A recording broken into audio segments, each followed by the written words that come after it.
Archaeodeath, walking in the footsteps of past funerals. Welcome everybody to this 17,000 followers celebration Archaeodeath live. So I'm going to wait a few minutes for everyone to hop on board and join in, but it's lovely to have this opportunity to celebrate having received 17,200 plus followers at the moment. So that's fantastic. As usual, when I start these things, I immediately forget all the settings and how to deal with it. So bear with me if there's any technical problems, but I'm going to talk about stuff. I'll talk about, hello, Ash, hello. I'm going to talk for about an hour and a bit, and I might be I'm joining other people's lives later on, but this is my own thing, and I'm going to try and answer some questions about mortuary archaeology and what I can get through. But I thought I'd start off by just saying, well, this is actually finally the end of my year. Finally, every year the academic year gets longer, and the time in the summer when you have a break or to do other things gets shorter. But actually, we had our department meeting yesterday. We've learned we've got a new head of department, and then we've got our academic year then starts to gear up from late August into September. But this is actually, thank you, Ash. This is actually the end of my year. So I've got my hipster, rather trashy, but I can't resist it. Drink non-authentic fake drinking horn. I haven't got mead today. I've got an Adnams, so I shall be quaffing from that, but it's got its own ridiculous little holder there. That's what I was showing you before. So I shall take so cheers, 17,000 followers. I really appreciate all the support. I can't even imagine what 17,000 people look like in terms of if they were gathered together. These numbers are getting ridiculous now. It's lovely, but also difficult to really comprehend, but it's wonderful. Hello. Yes. Hi. I'm okay. Thank you. Yes. I'm just saying I'm celebrating the end of my academic year, and, it's been a crazy year, and, but I've managed to get, I've got 3 books coming out this year. They're not out yet, but I've got 3 book projects forthcoming. One special journal issue, and then 2 books, which I've talked about before. So I hope to, in future, TikToks and lives, I'll be able to tell you more about them, but I will update you when they're actually available to download, because I'm trying to do everything open access, so you don't have to pay for it. Academic books are very expensive, because they have short print runs and so on, but I've actually tried to manage all of these as cheaply as possible. One book is paid to purchase, and that'll be the book called Archaeologies and Antiquaries, Essays by Di Morgan Evans, the late colleague of mine, who I've pulled together all his publications, and I can show you the front cover, actually. No one's seen this before. Let me show you the front cover. This is the draft front and back cover. I don't know if you can see that, but that's what the book will look like, front and back. I know it's back to front for you probably, but it's Archaeology's Antiquaries Essays by Di Morgan Evans, edited by Howard Williams, Cara Critchell and Sheena Evans. Sheena is Di's widow. So I'm really proud and pleased to get that finished. And also the book, The Public Archaeology of Treasure, which I'll come back to the theme of treasure in a little bit, in terms of what I'm trying to, some of the current controversies we've been seeing on TikTok too about purchasing and participating in the trade in antiquaries. But that book's coming out later, and that will be free to download. And then I've got Office Diet Journal 4, and I can show you a draft of the front cover of that. This is a open access diamond open access journal, which means free for readers to read and free for publishers to authors to publish in. And this is a special issue edited by Ben Guy with myself, called Borders in Early Medieval Britain. We haven't got a picture for the front cover yet, but that's what it's going to look like, something like that. That's the mock-up of the front cover, and that'll be available for free download as well. So yeah, a lot of academic books are published are expensive, and people harp on about a very prestigious article that's come out in somewhere no one can afford to buy. So I'm trying to make as much as my content available for free. Let me have a look. I'm so, it's been a busy year, and I've got more to come, but it's nice to have a bit of a drink and a celebration of 17,000 followers. And I had some questions that people have already asked. But let me just see if there's any immediate questions. What's your course research show? So it's really, different universities have different levels of workload and balance between teaching and research. As a sort of senior academic, a professor, at most big universities, I'm supposed to be research heavy, but I work at a small archaeology section in a relatively teaching focused university, the University of Chester. So I don't get any sort of privileges of time off teaching. I don't have underlings who do my teaching for me. You know, like some people go to some certain prestigious universities, expect to be taught by the famous Professor X, or, oh, is she going to come in and teach us? And you won't see her for, you know, the whole of your undergraduate degree, because I'll have TAs and visiting lecturers doing the workload. No, it doesn't work like that where I am. If you come to Chester, you get me. And that's the type of job I want. So I do a lot of teaching. So I teach bits and pieces across modules. So I teach bits of about 7 modules at master's and undergraduate level, and 3 of those are fully 100% me, and then bits and bobs with other lecturers we mix up. Or everything from first year undergraduate. I then also a second year undergraduate, third year undergraduate, and then master's degrees. And then I also teach, I supervise masters by research, and then MPhil PhD students. And I've got 5 PhD students at the moment I'm supervising. So that's part of that sort of blurs research and teaching because it's supervision, but that's the kind of stuff I get up to. And in addition to that, that's my teaching side. And then I'm supposed to be doing research as well, and scholarship. So editing, conferences, all this other stuff, as well as publishing original research. Some of it archaeologists do field-based research, lab-based research, desk-based research. Most of my research at the moment is desk-based. In other words, doing evaluations of existing archives, existing publication data sets, existing, evaluating other people's research, and then publishing my own work on that. I'm not doing too much field-based research, although I do field visits that inform my research. And in fact, I've just been down for 3 days as a kind of quasi-holiday mashed up with research to look at some ancient monuments in southern England, in Wiltshire. So I did a lot of TikToks about Avebury, Silbury Hill, the Sanctuary, Overton Down, and I've got more to come on that. That's all from a research trip that is a kind of bit of a holiday at the same time. And I went to see one particular monument I wanted to see more of, and I just sort of used it as a bit of busman's holiday, is what they call it, isn't it?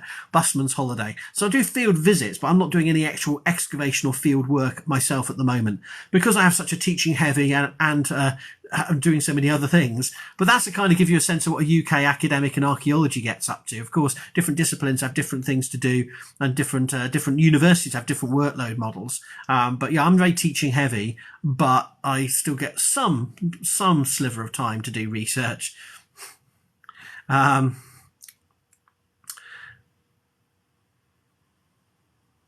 should sell a lot of these products on a lot of these books. I haven't done any trade books or any big promotional stuff. So most of it is not for profit. So don't think authors get much money back from these books. You know, that I paid a wage. I do the work. So it's not as if I'm getting paid for it out of my wages, so to speak, but I'm not getting paid, like I'm not getting rich out of selling these books. These books get read by a dozen, 20, 30, 40, 50 people.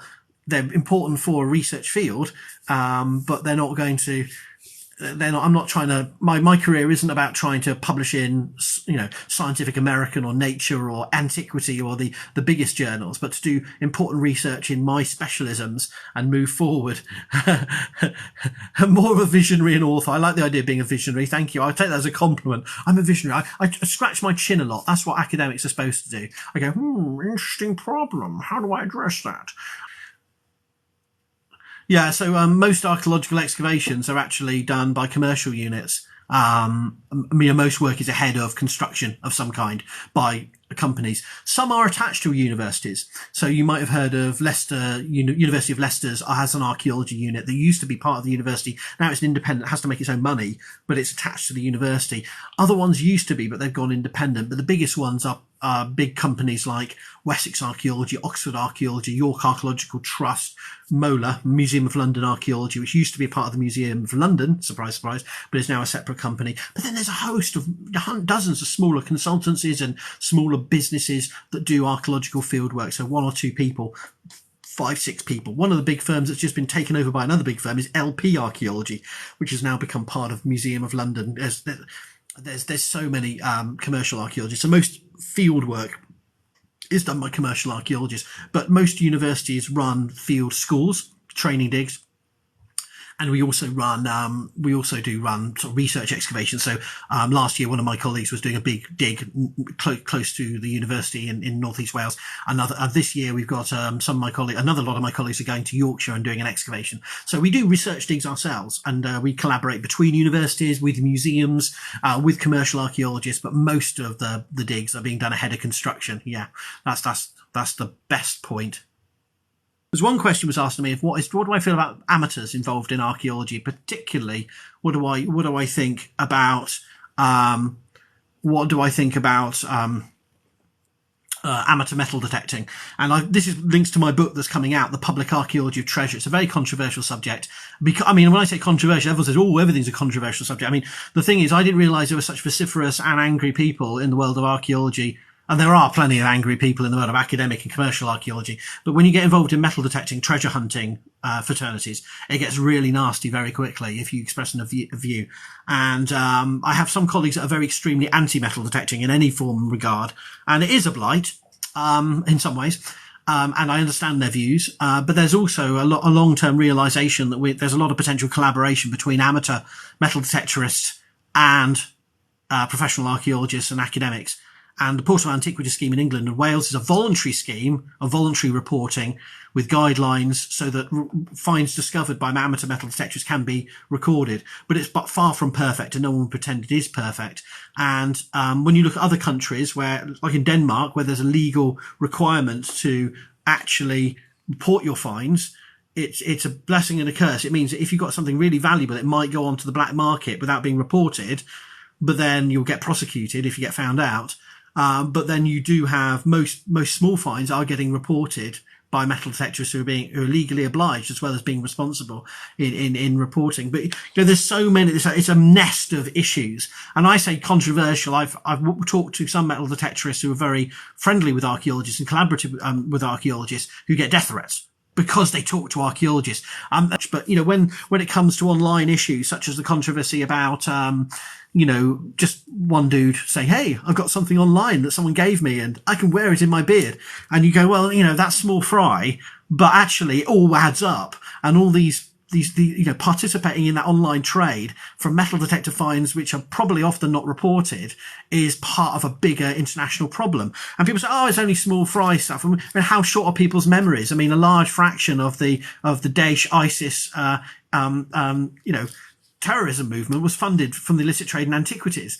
And so you got to realize that this is funding extremism. It's funding organized crime in many parts of, say, Southern Europe and other parts of Asia.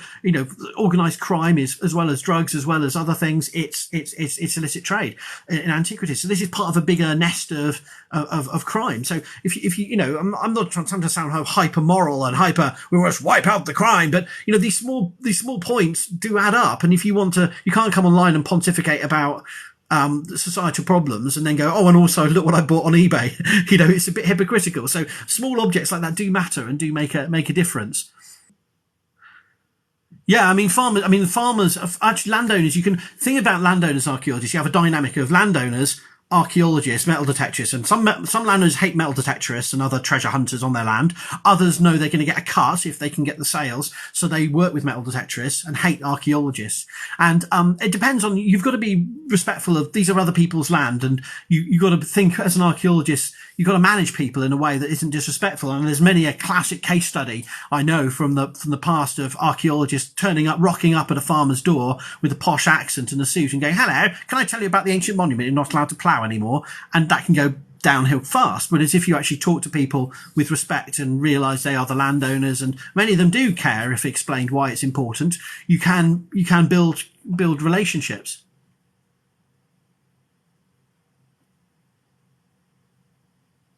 Yes, and you can have illegal metal detecting. Some countries, metal detecting is a blanket ban, illegal. Now, the problem with that is, of course, part of the thing is that metal detectors are just a tool. The metal detector is not, can be used in archaeological research, and many archaeological projects are using metal detectorists metal detectors and metal detectorists, people who experience using metal detectors on their projects. So our student dig in Chester, we have a metal detectorist come on every day to look over the spoil heaps for the things we might have missed. And they do find things we've missed from the excavation. So it can be a really useful tool as part of a collaborative project, whether it's field survey or it is actually, much more focused. Oh, it's a massive issue. And what I would say in the UK is that we need a much tighter regulation. We need at least a license system. So people buy a metal detector and they have to get a license to use it. But, what I mean is that there are restrictions and management of things that will help fund the regulations and the schemes that can allow the reporting and analysis of the finds that are being discovered. But the problem with metal detectorists, of some metal detectorists, can be, well, I found it, I'm entitled to it, now it's your problem. It's like if you took your broken car to a garage and said, well, it's broken down, now you mend it and you pay for it. The mechanic's going to go, dude, it's your car, you've been driving it, it's your responsibility to maintain it. But apparently, with metal detectorists, they find things, they go, well, I want to sell this now, and I want you to report it, and I don't have to pay for it. So, I think there has to be some kind of more rigorous regulation of it, because it's very difficult to estimate how many people are metal detecting regularly in the UK, but it's in the six figures. So, it's a massive hobby and a massive problem. Not that all six-figure people are doing damage. Probably a very small number of that fraction of those people are doing serious damage to the archaeological record. Most people are probably doing just occasional, casual and responsible, with and landowners' permission, detectoring. But the scale of the interest means that it's a massive problem, and it's romanticised, heavily romanticised. So if I can show you, I can move Grogu out of the way. With the TV show The Detectorists, which is a wonderful comedy.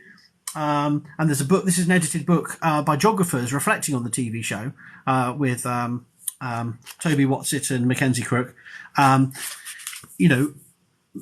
Detectorist has a wonderful image, has a wonderful PR issue, and every news story and media story is about unemployed man finds something, and you go, yeah, well, good for him, he's made some money. He's made some money, he didn't have a job, his life's gone to shit, so he's gone out metal detectoring and he's found something old, and the museum's happy. There's a quote from them saying they love it, and then there's the metal detectorists get some money, and you think, well, what's the hate there, Howard? What's the hate? Well, the problem is nothing in that case, but the problem is that is feeding into this spin that encourages more and more people to do it, and many of them won't report their finds, and so it does create this whole culture of treasure hunting.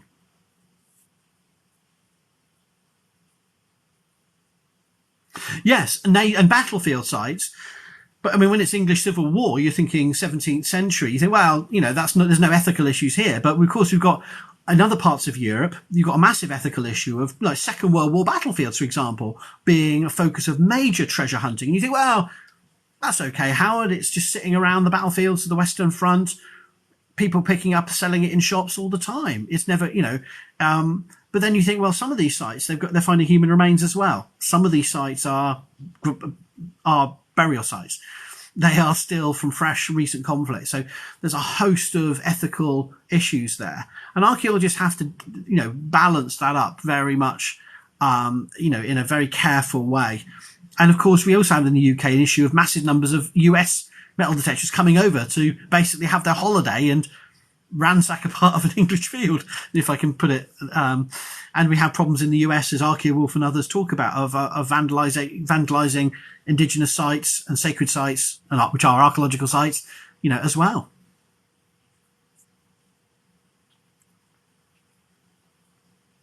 But yeah, The Detectorist is a fantastic show. What do you mean by decolonize archaeology? Isn't the whole story of archaeology waves of colonization? Well, that's a really interesting pair of questions, which must come from one of my videos. This is a broader movement across the academia at the moment, and it has many different manifestations. But I think a lot of this is to do with what I would take it to mean, in terms of my practice, is really forefronting things we've already been doing in terms of what archaeology has moved in the last 40 to 50 years is to really rethink our colonial past, rethink our colonial underpinnings of our disciplines, which is shared across Western humanities and Western social sciences, and to work in fashions that do not perpetuate those colonial legacies. And you could say, well, there's a very strong rhetoric on social media that almost anything you do as an academic is simply a perpetuation, another wave of colonialism. And to some extent that is true and unavoidable. But it's really taking it to the point of a nihilistic state that you can't do scientific inquiries of any kind, any field investigation, any museum investigation, any cultural resource management without it being labelled colonialism. And that the problem with that extreme take is that ends up, if you just follow that, what you're doing is undermining any protection or cultural investigation that would actually support and sustain relationships with indigenous people. So for me, that kind of hot take, which is kind of the garbage take you find on most social media, is an important first step of just recognizing the significance of the issues. But we all have to grow up and move beyond that and think, well, what do we actually do to rectify and transform the way we think, the way we do our archaeology, and the way we actually tell stories about the human past for people today, which is what our subject is all about. Well, thank you, Frog Socks, Sock Frogs, for your compliment about liking my TikToks. So decolonization in the sense of archaeology has been going on since the 1980s, and we're having World Archaeology Congresses. We've tried to, promote indigenous voices, tackle political issues, tackle the repatriation, reburial issues of cultural objects and human remains, and to work more increasingly closely with local communities, particularly in areas where there are descendant communities, but also that applies everywhere. But for me, working mainly on Britain, it's not irrelevant, because it affects, as some of my TikToks have recently shown, issues surrounding how we think about museum collections. How do we think about statues? How do we think about monuments? How do we think about the very stories we tell about Britain's history, which are often one side of a double-sided coin of imperial and colonial stories? So the way we celebrate British pasts informs and is bouncing off how we treat and have dealt with other cultures and civilizations. So I hope that answers that question, at least in part.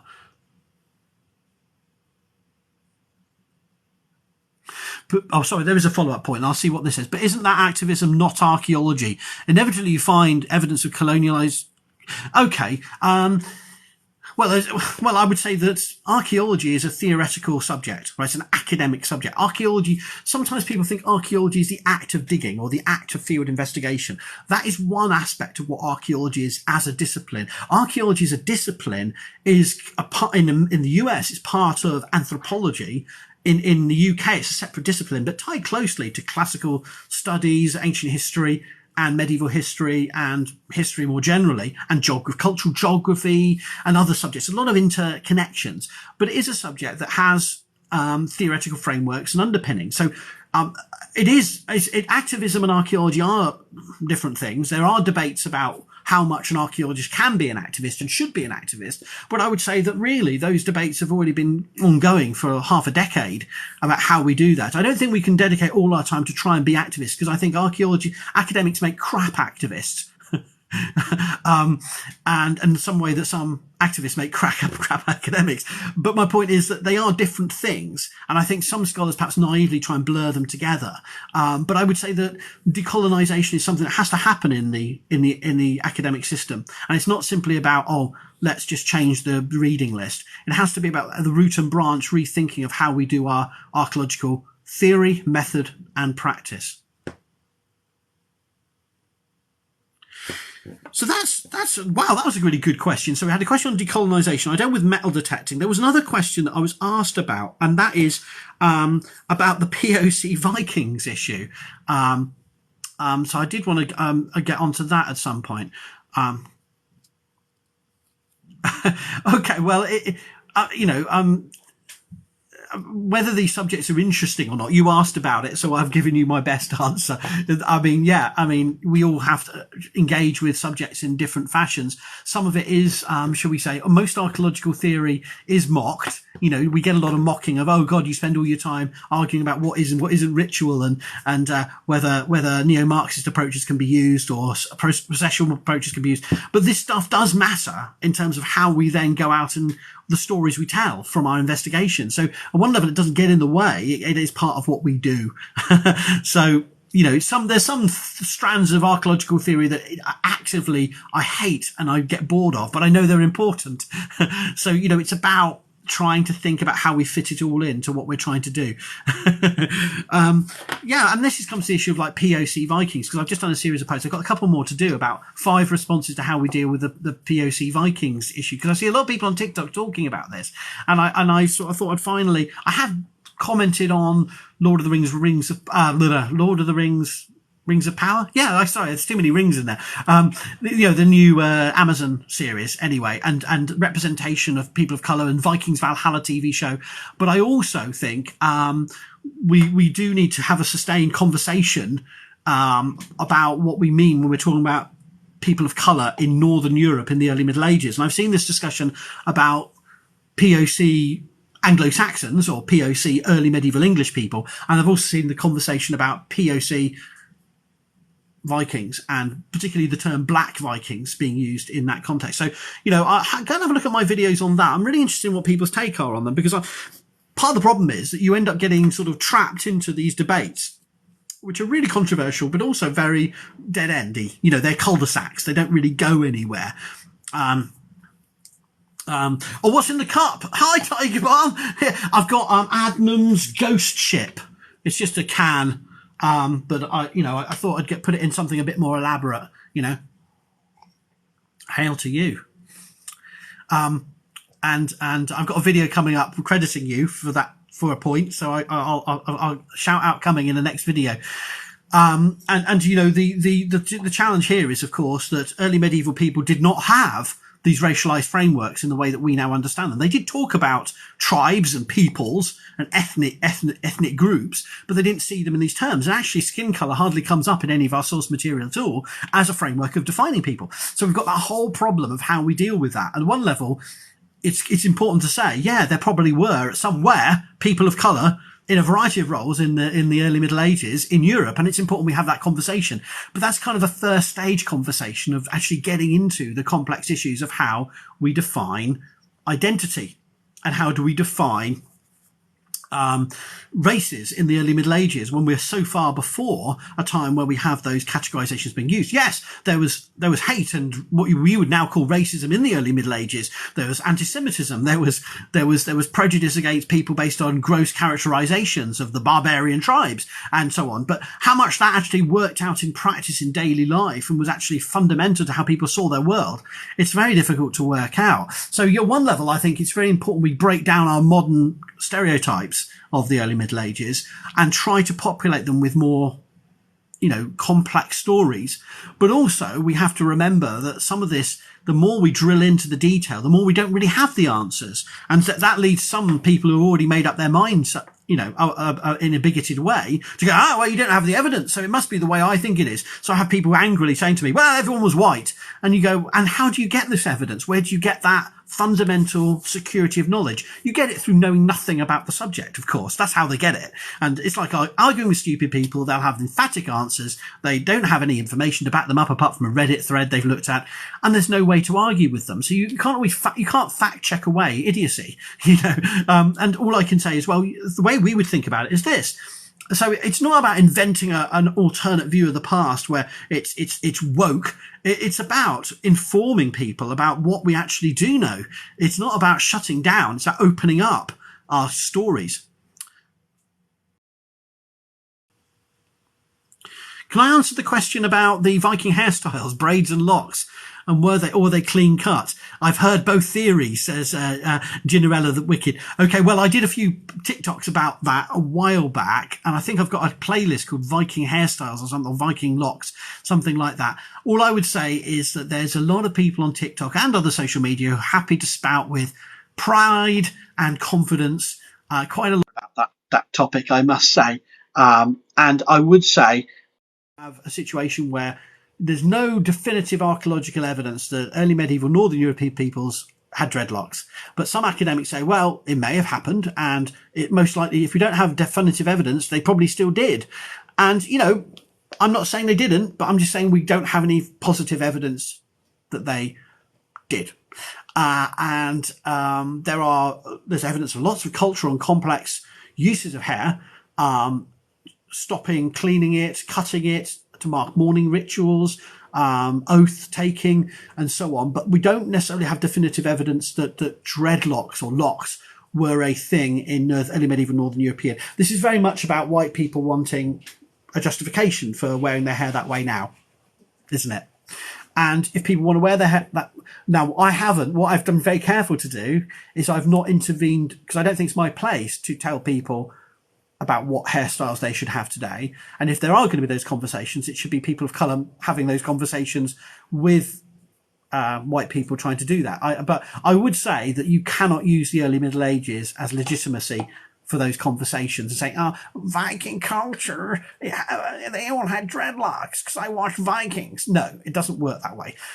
You know, the TV show Vikings is actually really versatile and it's showing multiple hairstyles, very rich and diverse hairstyles. But what you're being shown in the TV show Vikings is heavily, rigorously historically researched, but it's also trying to show you a legend. It's telling you the story of legends. So it's not showing you how people looked any more than Roman generals look like Russell Crowe. You know, you got to have some critical skills when you watch TV dramas. So my point would be, these TV shows show very diverse clothing. A lot of the clothing's fantastical. A lot of the hairstyles are fantastical. And why not? But if you want to mimic it and say, oh, well, I'm justified in having this hairstyle because Travis Fimmel, then you're being a little bit disingenuous, is my point. So it's a lovely question. And I don't want to tell anyone what to do and what not to do today, but I think you shouldn't be using the Viking popular culture discourses to legitimize your choices of hairstyle. If you want to wear your hair that way, you take the flak, you do it. That's not my problem. But I would say you can't use what we know about the Viking age to back that up. That's my take on that matter. Evening, Johnny Prince Charlie. Well, yes, there's a whole complex issue about skin colour and skin tone. But I think my take on the matter is we do have strong evidence to suggest there would be people of colour in Scandinavia in the Viking Age and before. The question is how common and were there people that we would call black there? I'm not so sure. But certainly people of colour would be, because the expanse of the Viking world encapsulates areas that we know were incorporating people of colour. So, you know, it's not as if there were people just coming into Scandinavia. There were people in the Viking world who were people of colour because the Viking world incorporated those regions. So, so you have some really interesting questions there. What I was also going to tell you about, there was one other thing I was going to talk to you about. Oh yeah, I'm going to tell you a few things about what I'm going to do. I'm going to come back to the Johnny Prince Charlie's question about the Neolithic, but I just want to tell you, I've done 9 Mandalorian posts. I've got 6 more to come. I was going to tell you about that. And I've had a request of what to do next. So I was going to tell you about what I'm going to do. After I do the pop culture archaeology in the Mandalorian, and when I wrap that up, I've been asked by private message, can I do more Lord of the Rings archaeology posts? Now, I've done 4 posts in a Tolkien playlist commenting on the TV shows and stuff, but I could easily do 20 posts about the archaeology in the Lord of the Rings, both archaeology that inspired Tolkien, sites, monuments, artifacts, and so on, and archaeology that inspired the design teams behind the original films, the Peter Jackson films, and perhaps comment also on some of the archaeology that's coming out of the Rings of Power. So I might need to do that next, unless people object. I'm not going to take over. We've got plenty of Tolkien specialists on TikTok, but they need a run for their money. They need a bit of academic input. So I'm going to do some archaeology of Tolkien. How could we tell the difference between a Neolithic temple from a Neolithic fort?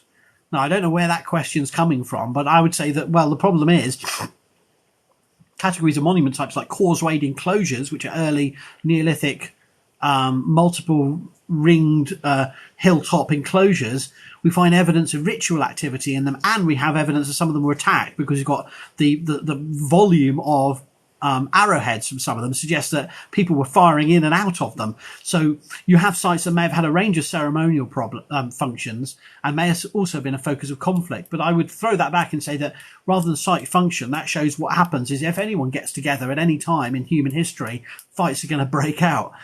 So I don't know if they built the defences of the hill of these causewayed enclosures as forts, or simply they were ceremonial sites where people sometimes had punch-ups, which is very much like sort of a Viking thing in Iceland, where the stories from the Middle Ages are, they're supposed to be them. Everyone comes together in the summer and has a, sorts out their legal activities. There's their legal cases, but also there's festivities and games and all sorts of other things going on, as well as executions and trials and exiles. But likewise, if you have a multifunctional assembly site, sometimes they're going to go ugly, just like football matches do in the modern world. Oh, lots of questions here. Yeah, nothing is concrete, and that's the thing about the distant past is it's a contested space because we don't have definitive answers. I mean, you can if you dig up one evidence, you dig up one extra grave which is miraculously preserved, and the dude's wearing dreadlocks. It's not going to prove anything about the volume. We go on patterns and broader trends, don't we? And we're trying to work with fragmentary sources, historical sources, archaeological sources. You've got to, and this is the problem when communicating these subjects to a broader audience, is people expect a lot of us, and they believe headlines that are definitive. So if a new Scientific American or Nature paper comes out saying, this proves this, people go, whoa, but you look at you just have to remember that we're working with small fragments and stories get spun. And so it's my job really to try and give you an honest, balanced account of what evidence we have. And we can't be too definitive. There's some things I am quite definitive on, but most of the time, you've got to say, well, we may have, it looks like this is the balance of scholarly opinion. And that's all we can go with. We can't, we're not, in a situation where we're, we've just come fresh to a crime scene and we're going Gil Grissom style. He's suddenly vision in his mind. He sees it all happen. And someone says, well, this lady saw what happens. He goes, I don't want to talk to her. I want the evidence to tell me what I'm seeing. I don't need to talk to a person. Even if it happened 2 minutes ago and she says she saw the killer or whatever, I don't want to hear. I want to go from the evidence. Why? Good on you, Gil. But in reality, we're not working with that level of quality of evidence. We've got to work. So a lot of Olaf, the Viking reenactor here, is talking about this. And, the problem thing about Viking clothing, I mean, reenactors work heavily with clothing. In my Digging into the Dark Ages book, which you can download for free, I've got a chapter with 2 reenactors talking about the choices made about what they wear, from the caps. They're wearing silk caps in one way, and then the reenactors are realizing, hang on, this is only from 2 finds or 3 finds. And everyone's wearing the same caps or the same shoes based on the Dublin and York finds. What if other parts of the Viking world, they had different shoes? But everyone's wearing the stuff where the few sites where the preservation is good enough that we have those surviving. And that doesn't mean they're wrong. It just means that the reenactors have to go where the evidence is available. That's what archaeologists do. We go where the evidence is available. Inevitably, new finds will push up and create new avenues of thinking. So archaeology is always discovery driven. We are constantly responding, adapting to new discoveries, new evaluations. Hi, guinea pigs forever. Yes, and so we do have historic heathens talking about. We do have I mean, more about this than I do, but there are references to people described, in terms of their skin tone as black or dark, and that has to be taken on board. We can't go back in a time machine and literally take a photograph of everyone in different lights to actually work out what skin tone they were according to our criteria. I mean, that is by definition racial science. If you could do that, doing that would be an obsession with skin tone to the point of that it's beyond even most TikTokers who are obsessed with skin tone.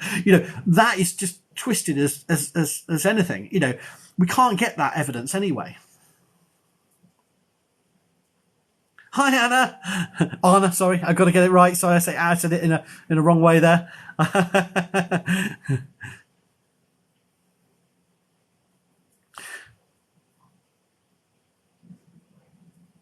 Yeah, so the Ivory Bangle Lady is a really good example of a 4th century Roman burial from York, where all the artefacts and other evidence, I can't remember all the details, suggest this person was of North African origin.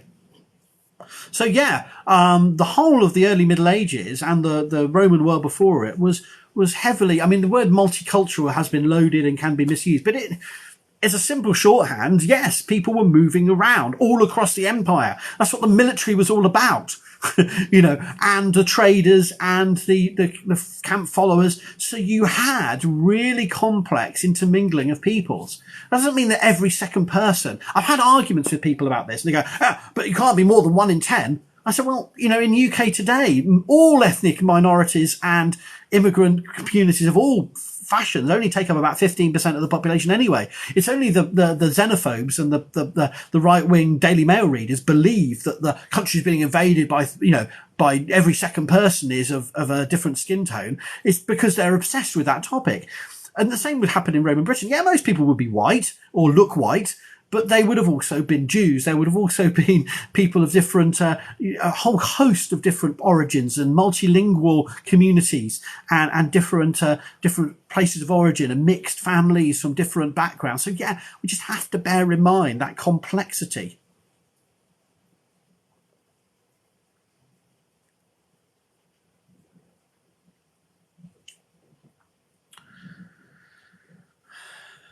Yeah, let's not do historic heathens, right? Codswallop, the Kensington runestone. Yeah, I'm not gonna deal with Canada and the Vikings today, if you don't mind. My brain can't cope with that. There's too much madness going on in the world for Vikings today in Canada. And things are changing about Stonehenge as well at the moment. Yes, because the Welsh Pembrokeshire stone circle they thought was at least composed of the same stones now proves not to be. So everything's up in the air again.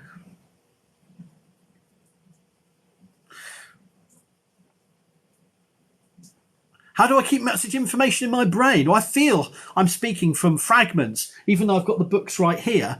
I don't feel I'm speaking with a lot of knowledge in my brain because I struggle to remember details, but I try my very best, and it is tough. And I've got my Adnams is helping. Historical heathen, that's a really good point. Can I answer that point about? Because that's something I've been reading an old article by Tim Taylor, who's professor now at Vienna, about the media loves sensationalizing daily life. Otherwise, there's nothing to cover. Now, that is really interesting because actually, I would say our dramas of all periods, whether we're dealing with the 1960s or the 960s, want to have daily life in the background, but it's about drama, it's about warfare, it's about murder, it's about sex, all the things that people were interested in, but it's not daily life. And what Tim Taylor says in this article from a book in 2007 was that we need to find ways of making the banal engaging. By what he means is, I think, archaeologists often deal with the routines of daily life that are actually really fascinating. Almost, and that we are anthropologists of the past. That's what we do. We're looking at people, how they think about their fire going out, how they deal with unexpected weather conditions, how they hunting animals, fishing, farming, travel to. There's a lot of drama in that. There's a lot of exciting intrigue. We could mock it and say, well, that's not very interesting at all, Howard. But actually, as you think about the complex cognition required of modern people living 2,000-3,000 years ago, to manage all those complex pressures, stresses, strains, knowing that if you mess up on one of these choices, your family might starve next winter. If you get too drunk at the wrong moment and say the wrong thing, you could just balls up your relations with the people who live down the road, and they might not lend you fuel or a breeding ram or something when you need it. And so, it's that kind of stuff, I think. I'm not saying it's wrong. I'm just saying it just inspired me to answer, about how, at one level, yes, we have to dramatize the daily life, but another level, we should be doing that because there's so many really cool things. Like, I haven't seen in all the TV shows and all of the documentaries, I haven't seen anyone have a funeral as it happens to most of us. I mean, we're lucky we don't encounter many premature deaths. I don't want to speak and upset and trigger people about their own personal bereavements. But my point would be, in the modern Western world, we're exceptional in our ability to not walk down the street and see a corpse, or have, to rapidly respond unpredictably to someone lapsing into illness and dying within a couple of days. And this is what early medieval people, for example, had to do. And I haven't seen any attempt to show that, to dramatize that, to visualize that. Somebody died in the night. Now we've got to give up on taking milking the cows. Well, we've got to milk the cows, but once we've milked the cows, we've got to organise the pyre. We've got to tell the people in the 15 settlements around who knew this person, and all that practicalities and the anxieties. But also the supernatural comes into that. If we don't do this shit quickly and properly, the ghost is going to haunt us. If we don't do this stuff in the right way, then someone else might fall ill and die because of some supernatural, disrespect we're showing to the gods or something. All of that really is the fabric of past societies, whether you're dealing with the 16th century or the third millennium BC. And that's the type of stuff archaeology does capture. And I don't think we miss a trick, I think, in not dramatizing some of that. So I think that's really interesting. That's just a point that you inspired me to say, but just the way you worded that, and it just made me think. Yeah. I keep getting asked about which time period and which civilization we'd go to, and I always answer this by saying, one, I'd go back to the start of my career and warn myself never to become an archaeologist. No, I wouldn't. Or I'd go back and find a site that I could write about with authority and get it right, because I've now looked and I've gone back in time and maybe to see the mound one's Sutton Hoo ship burial or something like that, and I can now write with absolute authority about it because and make a career out of it, because or know where everything was buried because I was I was there. Or I don't know. But the problem I always throw out the other way of looking at that is the problem with archaeology is we are looking at long-term processes and change. We are not really that interested in one snapshot in time. So if I did go back in time and for some reason they didn't think I was a complete arsehole, which they probably would, and immediately kill me for looking at them the wrong way, or for taking notes, or for smiling too much, or looking too nervous, or not speaking the right dialect, if I didn't get killed, then the question would be, how much would I learn even if I was there for 6 months? Anthropologists, ethnographers go into the field for a couple of summers in their early part of their career during their PhD, and most of their career is then based on a couple of summers in Southeast Asia or something. But for me, that's not good enough. The kind of questions I'm interested in require a real TARDIS where you can jump around and work out what's going on over the long term. Hello, herbal heathen. Yes, I just told you the answer to the universe. 42. Oh, I wasn't going to say it again. Did you just say that the bluestones of Stonehenge weren't from Wales, or did I miss you? No, I haven't read the research myself. I think the point is the bluestones are from Wales that are at Stonehenge, but the stone circlet in North Pembrokeshire that Mike Parker Pearson argued was made from the same stones that then were reassembled went to Stonehenge might not be anything to do with it. So don't panic.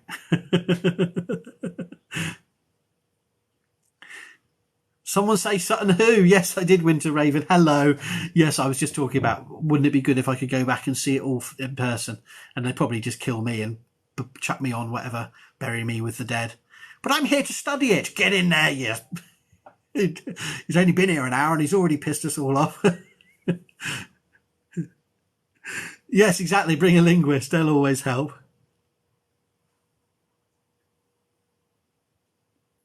Yeah, I think time travel is just too much stress, isn't it, really? And then if I'm time traveling, then I know someone else is going to time travel, and maybe and then it all get, loops, timelines, start itching and farting, and have to assassinate the people who are assassinating the people who assassinate the people. I've watched Umbrella Academy. I know how it goes. So that was an Umbrella Academy reference if you hadn't guessed. Yeah. It'd be really interesting. I mean, Sutton Hoo's a really interesting site, and I keep going on about Sutton Hoo. But can I tell you about where I'm going next week? I am going. Many of you follow Maxwell Paul, the professor of classics from somewhere in North America. I don't even know where he's from. Somewhere in the US of A. And he's been walking at Hadrian's Wall. But I'm going to go up and see Hadrian's Wall. Hadrian's Wall, Howard. Why are you into burials? Why to go to Hadrian's Wall? 2 reasons, I'll tell you. Firstly, I haven't been to Hadrian's Wall for too many years. Secondly, I do a lot of heritage interpretation teaching, and I want to see what they're doing, the latest things they're doing with Hadrian's Wall. Thirdly, actually, there's more reasons. I'm working on Offa's and Watts Dyke, the big linear earthworks of Western Britain. I want to look at Hadrian's Wall and what they're doing there. And fourthly, there are a lot of burials on Hadrian's Wall there's a lot of displays in museums of those graves. So I'm really interested in going to see that. So next week, I'm going on a field trip up, a sort of another busman's holiday, up to Hadrian's Wall to have a look around there. Vindolanda and Chesters and Corbridge and South Shields, Arbea, and maybe also, Birdoswald, Housesteads, all of that. I haven't visited the Irish National Heritage Park. No, I haven't. I've been to the National Museum in Dublin, but I haven't been to the Heritage Park. I have to look it up. Thank you, Paul. No, I didn't know about that. Yeah, and you will get videos. Everywhere I go, you'll get videos. In fact, today I went to see an Iron Age hill fort on a nature reserve. And a RSPB, Royal Society for the Protection of Birds, nature reserve. But they got an Iron Age hill fort there. So they said, could you come along and advise us about the Iron Age hill fort? And I said, yeah, it's an Iron Age hill fort. But also, oh, look, an avocet. Yes, I got to see an avocet. Look up avocets if you don't know what avocets are, which is the logo of the RSPB. I haven't seen an avocet in decades, if at all. No, I think I saw an avocet once in Devon, but I saw an avocet. So they got bills that go like that. They look ridiculous. Another evolutionary dead end or unique specimen. So I saw an avocet. I saw a great egret. Never seen a great egret in the UK before. Global warming. Birds are heading north. And yeah, so I went. But I'll do TikToks about all of these. You'll get the videos. I promise you. And I'll tell you something else that's also exciting happened today. I get a book. You see, a large portion of my own income goes on buying books so I can have a career. So it's a sad life, really. You don't get, and so I've got this book. This is my latest book. I don't know if it appears backwards for you, but it's a 8-year-old book. It's not a brand new book, but it's a book about the Viking Age in Finland called Fibula, Fabula, and Fact. So I'm really excited about this book because not only is it an academic book that is I need to read because I'm doing teaching on Vikings and I'm trying to do more Eastern Vikings, so Finland, Latvia, Lithuania, Estonia, Eastern Baltic, but then Russian river systems. But in addition, this book, I know this. I hope this doesn't come across wrong, but I'm really excited by the names of the authors because it's edited by Eunice Ahola and Frog. And I didn't realise, I've seen him publish on other places, but Frog is an academic and his name is simply Frog. And yeah, there you are. I don't know if you can see that. It's back to front, but if I can get that in closer, you see a Frog. And I've looked him up on Orchid and Academia Edu, and yeah, he is, and ResearchGate, he is just goes by the name of Frog. So I was thinking, really, the way I'm going with this is that if he can be Frog, why can't I be Blazer, Laser, or some, why can't I have a nickname as an academic? Well, I've got Archaeodeath, I suppose, but maybe I should, just publish as Archaeodeath rather than Professor Howard Williams. It's very English, isn't it? Professor Howard, or Welsh. Professor Howard Williams. I'm sick of my name. I want to just be Archaeodeath. So how do I do this? How do I transform myself into?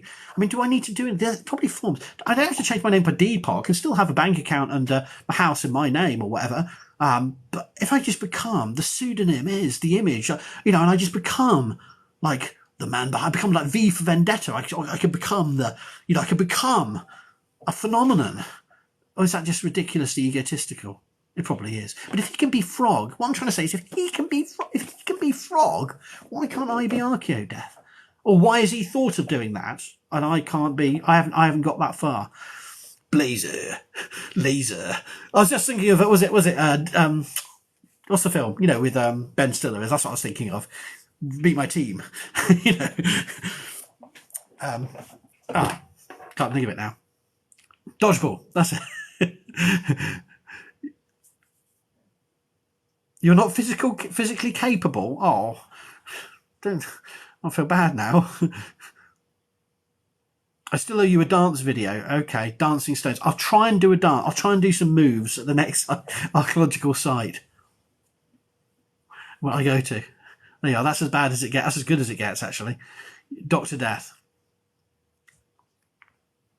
Darts players have nicknames. I could just be Howard Archaeodeath Williams. Like, Danger's my middle name. Think this through carefully. Yeah, well, maybe it's just an idea. It's just a beer. Okay, I'll tone this down. Embrace the academic ultimate. Yeah, dodgeball. Yeah. A for archaeology. Archaeodeath. Yeah. Arthritis. Oh, right. Okay. Thank you for explaining. Oh, hey. Nice to see you. Yeah, so those are a whole series of things I was going to tell you about. There was one extra thing I wanted to tell you about, and I've got to find it in my list. Oh yeah, I've just dropped a new blog post on Archaeodeath on Offa's Dyke and how we visualize it. So check that out. I started writing this blog post. Usually my blog posts are about 1 to 2K long at max, sometimes 500 words. So like the ones before, I just did the Dr. C on here does his TikTok channel. I did 2 of his podcasts, one on The Walking Dead and one on Vikings. And so I did little blog posts on those, for example. They're just saying, hey guys, I'm on Dr. C's Office Hours with Dr. C podcast. But this one, I started writing this blog post and it took me 7 days and I wrote 6,000 words with all references. So go and watch. It's a mega blog post, one of my longest blog posts ever about Offa's Dyke, Britain's longest ancient monument and how we represent it. So have a look into that one. Oh, hi. Other people coming along and saying hello. Theme tune. Well, I thought TikTok provides us all with 100,001 theme tunes that we can adopt. So I need to pick on one. What I need is one of those kind of montages, like an 80s cop show, like TJ Hooker or something like that. We sort of action shots, and doing, that's what I need for the beginning of my, or Garth Marenghi's Dark Place, which is the sort of comedy equivalent, isn't it? It's a rock star name. Yeah. Well, I did it. I actually started this in 2013, Archaeodeath, because I thought I needed something that sounded like a death metal band.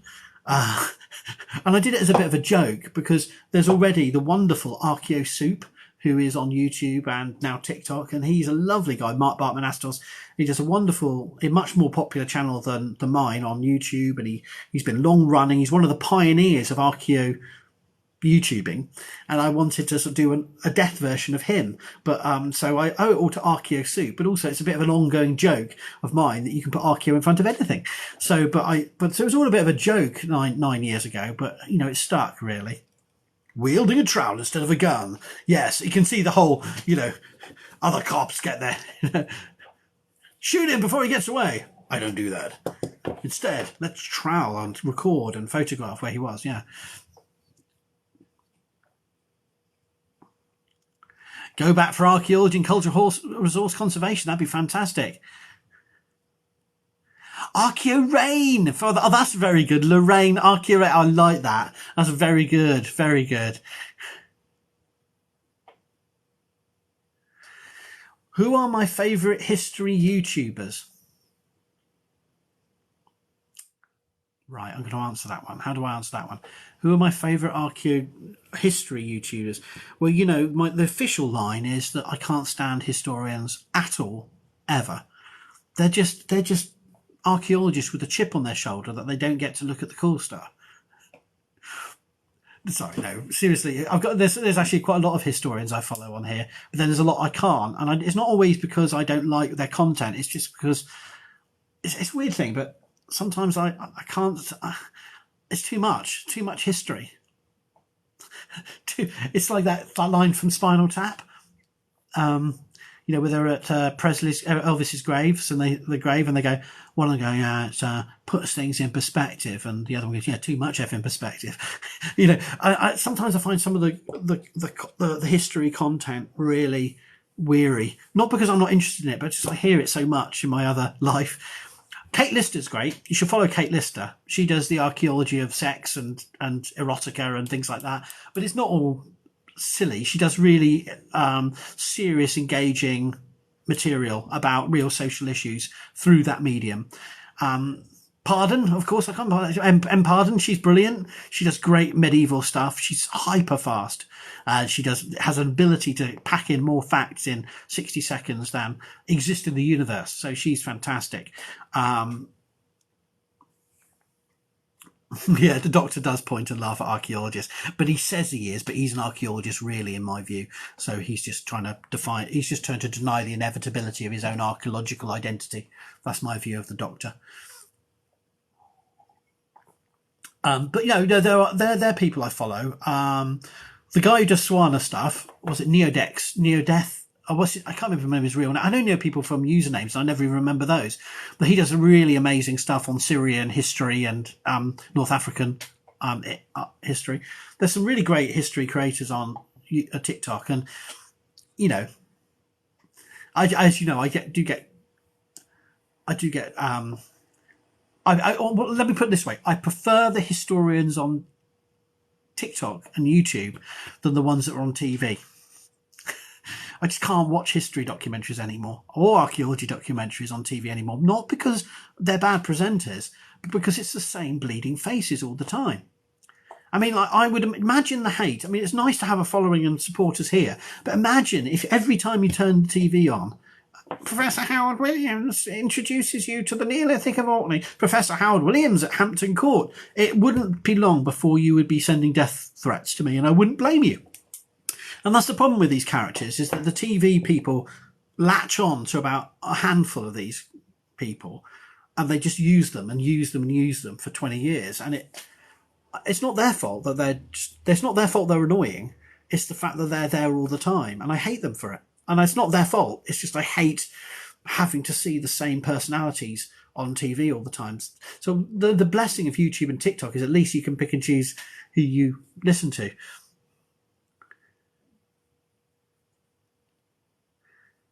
I've already done that. I've already answered that just before you arrived, Johnny Prince Charlie, about where I would travel back to.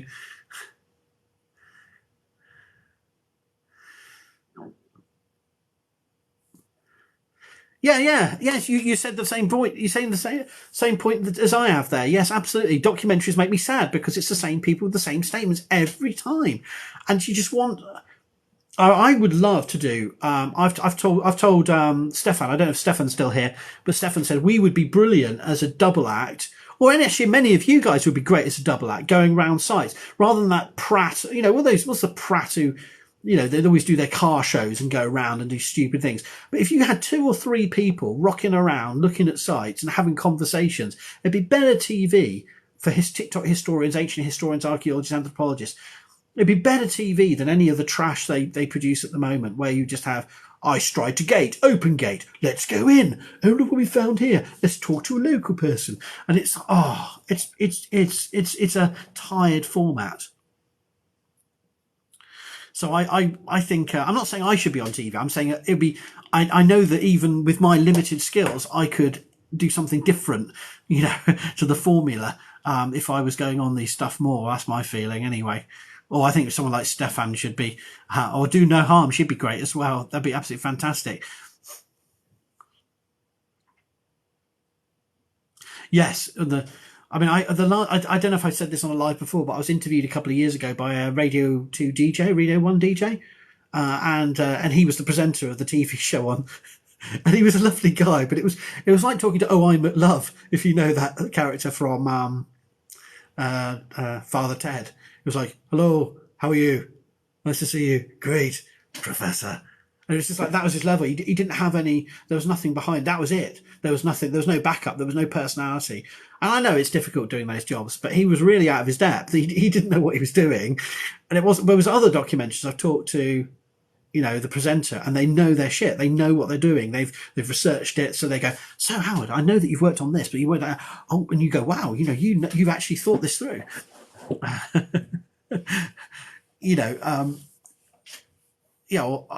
My point is that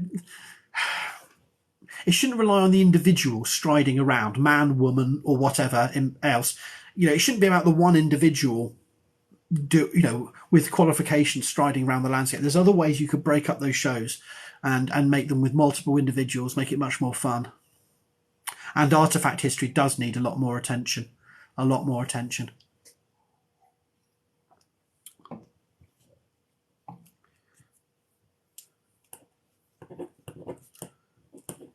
Gosh, I've got through everything I said I was promised to going to say. Oh, there's one other thing I was going to tell you about.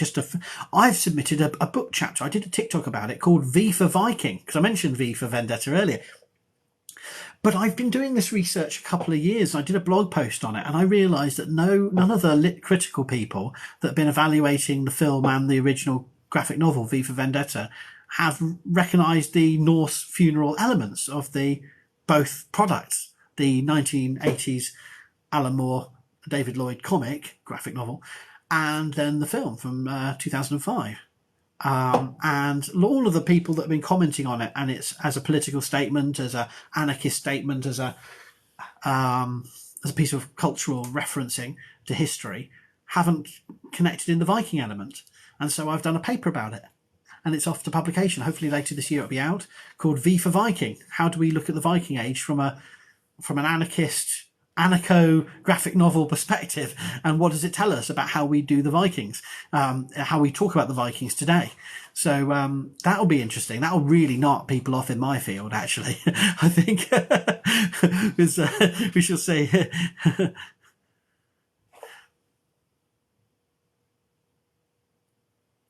Okay, some serious questions before I was going to wrap up. I see you got me on some really serious questions here. Johnny Prince Charlie's coming back with more here. Which historical weapon in a zombie apocalypse would you use? Okay, if I had one weapon, I've only got one weapon. Right, well, forget your spear, forget your axe, forget your sword. Forget them all. All bladed weapons are going to chip and what if I had one weapon? It'd be a small shield.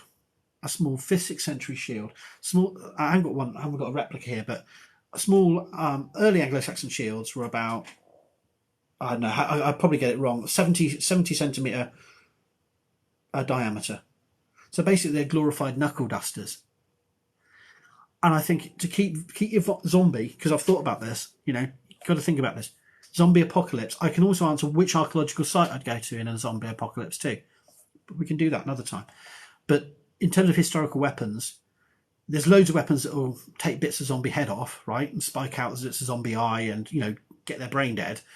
But in my opinion, just to keep alive, you need to push them back and shield. But a big, hefty riot shield, the second the zombie comes around it, you're done for. But a small buckler, or whatever the phrase is, you know, a small little glorified knuckle duster that can block the zombie from its gnawing mouth and then punch its brains out.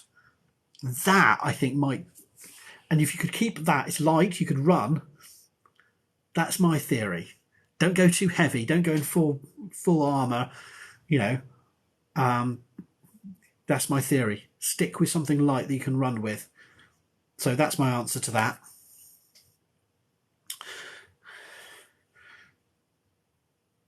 McKinsey says anything in Viking studies about non-standard presentations of gender, especially with god Loki. Whoa, yeah, that's a big topic. I haven't really looked into that, and I'm not prepared to waffle on about that. Apart from the fact, yes, there has been lots of discussions of the mythological representation of, the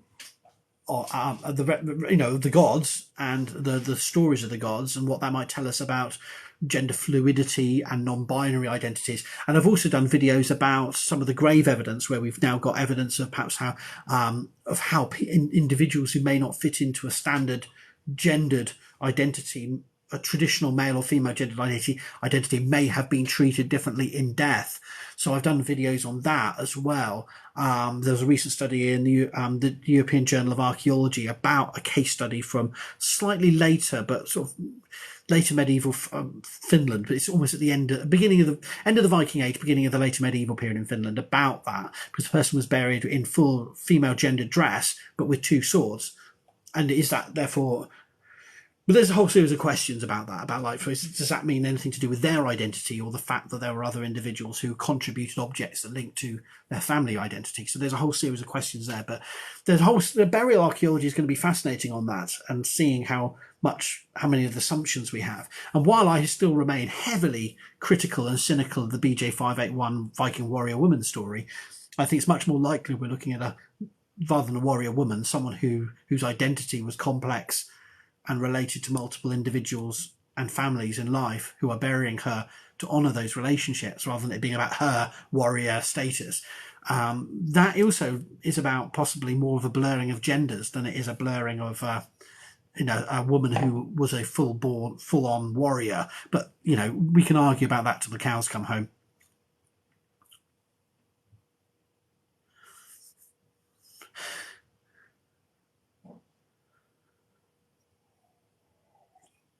Oh, pike, right. I was just wondering, pike, right? Okay, yes, and the horse berth and Sleipnir, yes.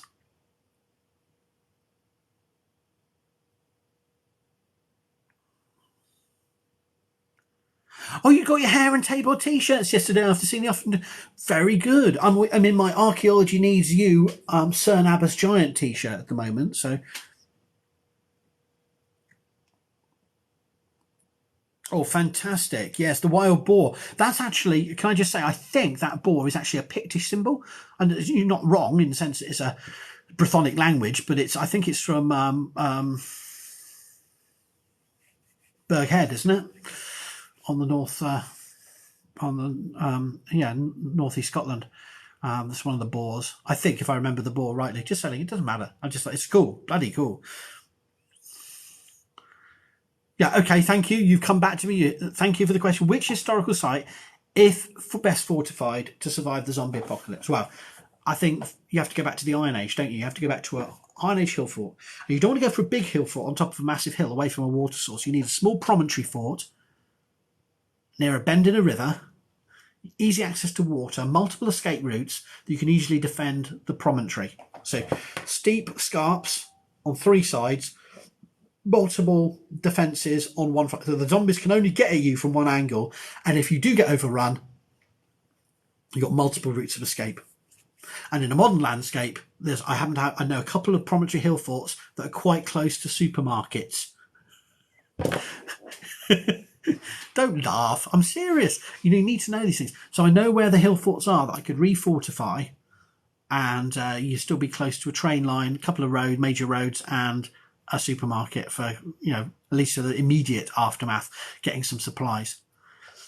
So I won't name which hill fort, but there are a couple of promontory forts. So not big on top of hills, not your maiden castles or your old Oswestry hill forts, which the zombies can see you moving around, but somewhere that's wooded, peninsula. You can hide out. You could survive a few more days than everyone else, and that's all you need. But let's face it, I'm not going to survive the zombie apocalypse, so why am I even pretending? Oh, that's a really good question. Where would you choose to work as a new country?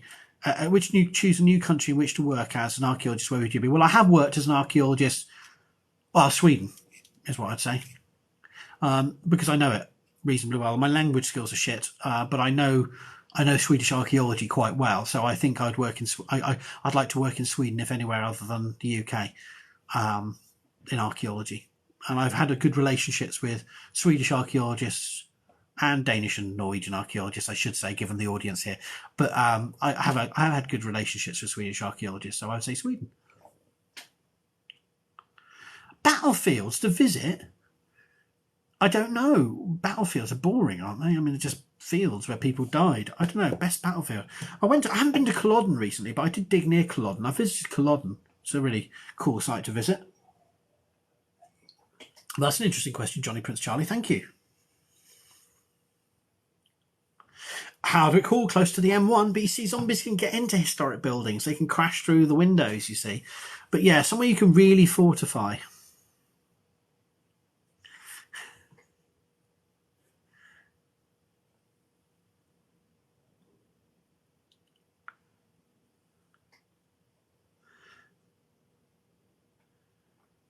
Yeah, but I think, actually, can I disagree with you? I think medieval weapons will allow you to survive the zombie apocalypse longer than ammo. And actually, of course, the whole point of the Walking Dead TV show is to prove that. Everyone goes back to the Middle Ages, which is one of the themes I might explore if I ever publish on The Walking Dead, is that the people go back to the colonial era and then regress back to a Middle Ages in terms of weaponry as the bullets run out. Me bashing the Danes? How outrageous a suggestion. All my best friends are Danish, or I like to imagine they're Danish. Or they should be Danish. I apologise for giving the impression I bashed the Danes. It's just that they caused so much trouble in the late 9th century, and they never say sorry.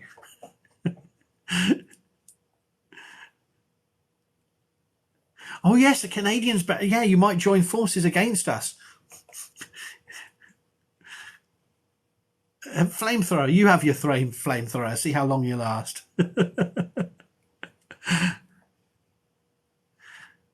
Well, I'll have to look into that about the axe being best against zombies. I mean, I do have an axe. Will I get banned if I show an axe on here? Will I get banned by TikTok? I got a replica. I got given this as a gift by a student. It's a sort of not. I don't think it's particularly. I don't know how accurate it is, but in general, it's just a generic sort of early medieval axe. I want to get another one from Adam Parsons, who actually does much more accurate historical reconstructions. But I've got it here mainly for use against zombies, because it's going to happen. It's going to happen. Coronavirus, zombie apocalypse. Someone will report me for spreading misinformation now. I'm only joking, folks. You got a ban for holding up a drill. Okay, well, if I get banned for this, I'll blame you all. I'll blame the Danes, actually. Blame the Danes for it all. So I think perhaps I've gone on long enough, and you're probably all being polite and just want me to sod off now. But I will go, and thank you very much.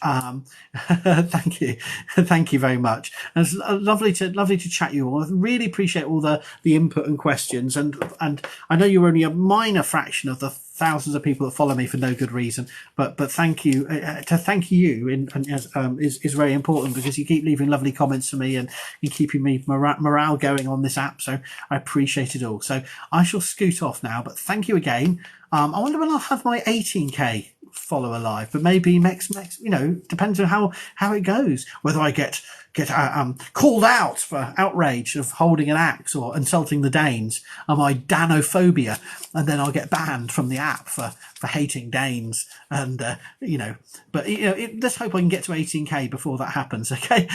But thank you everybody, and see you soon on this app. Take care. For relaxing times, make it Archaeodeath time.